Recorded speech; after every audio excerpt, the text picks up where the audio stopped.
Hello guys, स्वागत है आपका सिटीजन सी चैनल पर। और आज आप देखने वाले हो अभी हाल ही में रिलीज हुई हॉरर कॉमेडी मूवी लीसा फ्रैंकेनस्टाइन का ब्रेकडाउन, जिसके डायरेक्टर हैं ज़ेल्डा विलियम्स, रॉबिन विलियम्स की बेटी। और ये ज़ेल्डा की पहली फिल्म है। इसके राइटर हैं डियाब्लो कोडी, जेनिफर्स बॉडी के राइटर। और ये मूवी भी सेम उसी यूनिवर्स में बेस्ड है। तो चलिए अब ज्यादा देर ना करते हुए जल्दी से स्टोरी स्टार्ट करते हैं।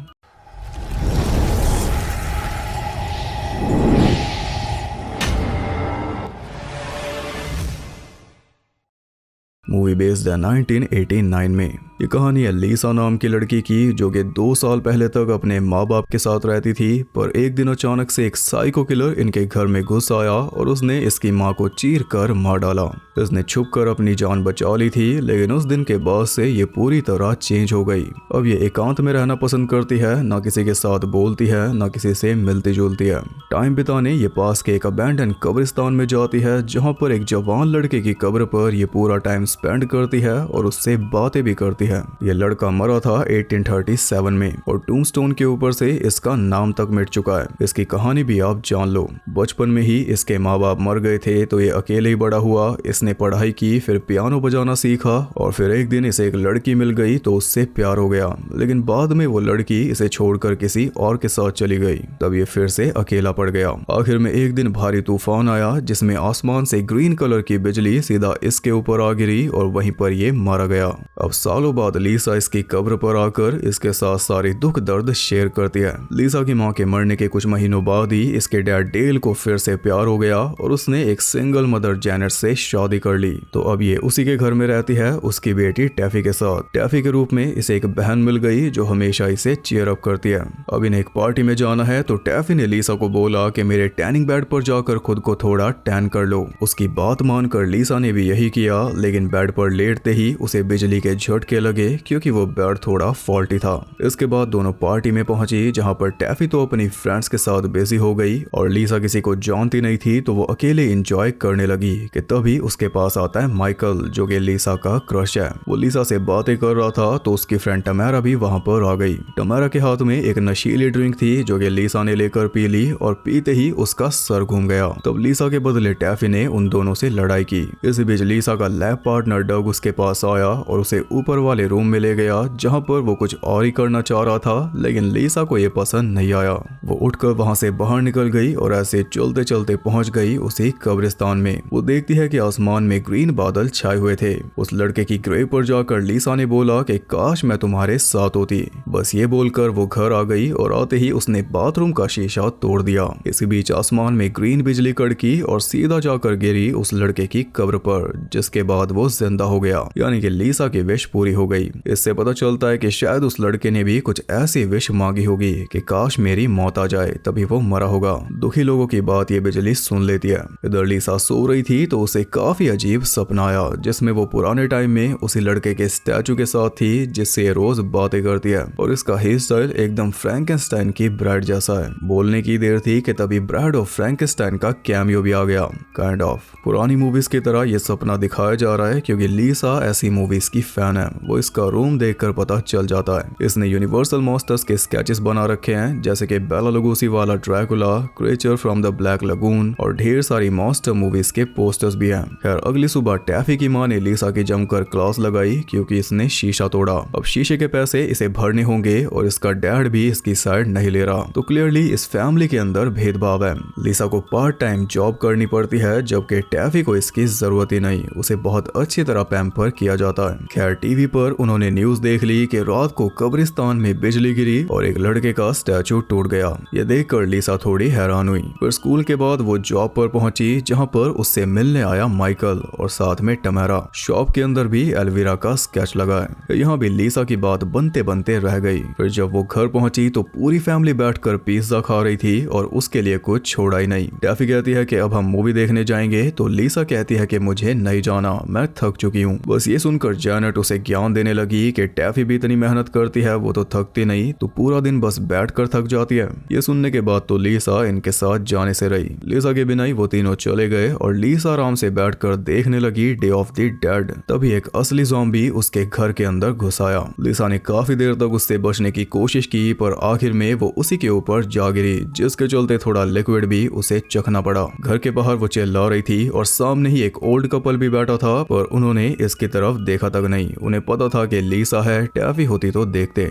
गार्डन की स्प्रिंकलर मशीन ऑन हो चुकी थी तो ज़ॉम्बी के ऊपर लगी सारी मिट्टी धुल गई। तब जाकर लीसा उसका चेहरा देख पाई, पर पहचाना उसने अब भी नहीं। ये वही ग्रेव वाला लड़का है जिससे ये डेली बातें करती है। यही फ्रैंकेनस्टाइन है, क्योंकि फ्रैंकेनस्टाइन भी बिजली से ही जिंदा हुआ था और इसके टूम्बस्टोन से नाम तो मिट चुका है, बस आखिरी लेटर्स लिखे हैं जो बना रहे हैं आइन। इन्हीं लॉजिक से ये बनता है मूवी का फ्रैंकेनस्टाइन। लीसा उसे अपने रूम में ले गई, तब उसने इशारों में बताया कि मैं ही वो लड़का हूँ जिससे तू बातें करती है। तब लीसा पूछती है कि तुम यहाँ पर क्यों आए हो, क्योंकि तूने तो विश मांगी थी कि काश मैं तुम्हारे साथ होती, पर विश थोड़ी उल्टी पड़ गई। लीसा का मतलब था कि काश मैं अभी जमीन के अंदर दफन होती, ये तो खुद ही कब्र से बाहर आ गया। ये जवाब सुनकर वो रोने लगा और उसके आंसुओं में से बड़ी गंदी स्मेल आ रही थी। तो लीसा ने उसे बाथरूम में ले जाकर छोड़ दिया कि नहाने के बाद ही बाहर आना। बोल वो सकता नहीं क्योंकि जीभ उसकी कटी हुई है, एक हाथ भी नहीं है, और जब नहा कर निकला तो पता चला कि एक कान भी नहीं है। लीसा ने उसे जेंटलमैन तो बना दिया, पर वो चाहता है कि लीसा उसकी हेल्प करे,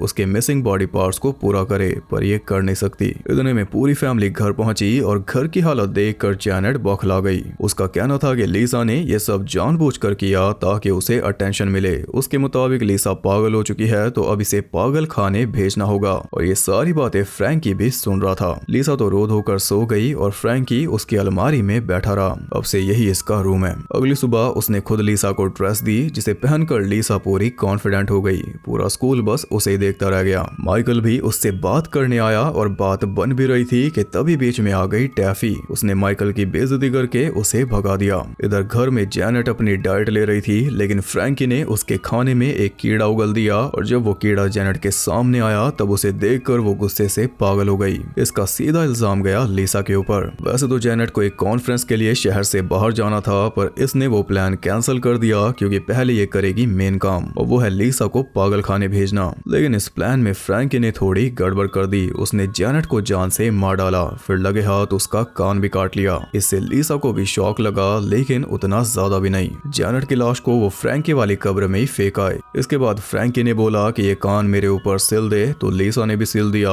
लेकिन उसका कोई फायदा नहीं हुआ। उस कान से सुनाई नहीं दे रहा था। तो फ्रैंकी ने लीसा के हाथ पर बिजली बनाकर उसे बताया कि झटका लगने से ये बॉडी के साथ फिक्स हो जाएगा, यानी कि काम करने लगेगा।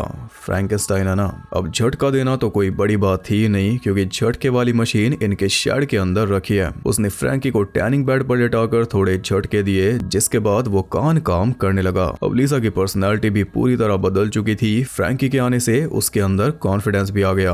अब वो टैफी के कपड़े पहनने लगी और स्कूल में टैफी से भी ज्यादा पॉपुलर हो गई। इसी का फायदा उठाकर उसने डक को मिलने बुलाया, उसी कब्रिस्तान में जहां पर फ्रैंकी पहले से तैयार था। अब फ्रैंकी को एक हाथ चाहिए तो वो हाथ उसने लिया डक से, फिर उसे भी मारकर कब्र के अंदर फेंक दिया। फिर शॉक ट्रीटमेंट देकर हाथ भी फिक्स हो गया, जिसके बाद फ्रैंकी के अंदर भी नई जान आ गई। उसने लीसा को पियानो प्ले करके दिखाया और ऐसे ही धीरे धीरे दोनों के बीच एक बॉन्ड बन गया। जबकि काम तो दोनों गलती कर रहे थे, पर उन्हें क्या। अब घर वालों को तो यही लगता है कि जैनेट कॉन्फ्रेंस में गई है, पर जब टैफी ने फोन करके देखा तो पता चला कि जैनेट तो आई नहीं। पर पुलिस को फोन किया, जिसके बाद पुलिस जांच पड़ताल में लग गई। लीसा को पता चल चुका था कि जल्दी वो पकड़ी जाएगी, फिर शायद उसे मौत की सजा हो, क्योंकि उसने 2 जानें ली। पर मरने से पहले वो एक आखिरी चीज करना चाहती है, जो है लव मेकिंग, वो भी माइकल के साथ। अगले दिन वो इसी मन से स्कूल में गई, लेकिन वहाँ पर सब लोग परेशान थे क्योंकि डक की मौत की खबर भी फैल चुकी। ये सुनकर टैफी तो वापस घर आ गई, पर लीसा को माइकल से मिलना था। हालांकि ये भी नहीं हो पाया क्योंकि माइकल आज आया ही नहीं। फिर बीच क्लास में ही लीसा को प्रिंसिपल ने बुला लिया, क्योंकि पुलिस उससे पूछताछ करने आई थी। सबको उसी के ऊपर शक था, पर कोई सबूत नहीं था, इसलिए वो बच गई